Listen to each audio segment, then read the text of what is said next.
The Komen Columbus Race for the Cure is coming up on Saturday. A sea of pink will fill downtown Columbus, all to raise awareness, support those who have been diagnosed, and remember the lives lost to breast cancer. Among the thousands of participants will be a mother-daughter duo who know all too well what it means to be a survivor. At 44 years old, Deanna Mackin noticed a lump on her breast. Like most of us, she was busy and initially brushed it off. To feel mine, it hurt to touch it. So I dismissed it thinking it hurts to touch it, so it can't be. So I did dismiss it. Truly, I did. 5 months later, she finally had it checked, and it was cancer. That led to a mastectomy and a new chapter in life as a survivor. At the time, her daughter Caitlin was in college, and even though Deanna's cancer wasn't genetic, it made her think about her own future and risk. It was always on my mind. I was always tried to be vigilant and checking, doing my self-checks and everything. My husband and I, when we first got married, had conversations about it of like, if this happens, this is what I'm gonna do.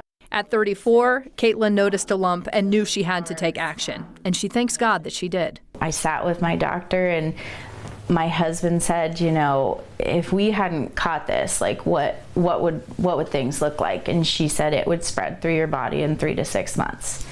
3 to 6 months, and like, you don't forget hearing something like that. It was worse for me when she got the diagnosis. I remember her saying, "Don't cry." And do you remember that conversation? And yeah, I felt horrible. I wish it would have been me all over again. Did not want her to go through that at all. Just so proud of her though, how she handled it. Caitlin opted for a double mastectomy with no reconstructive surgery.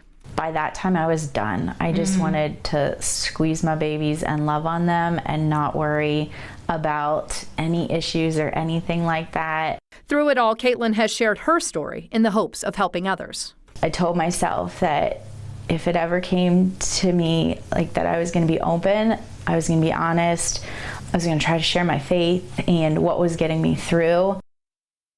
When she says 3 to 6 months, your stomach just bottoms out thinking, because sometimes it can be that quick. You know, her mom talks about how she let it go for several months before getting checked out.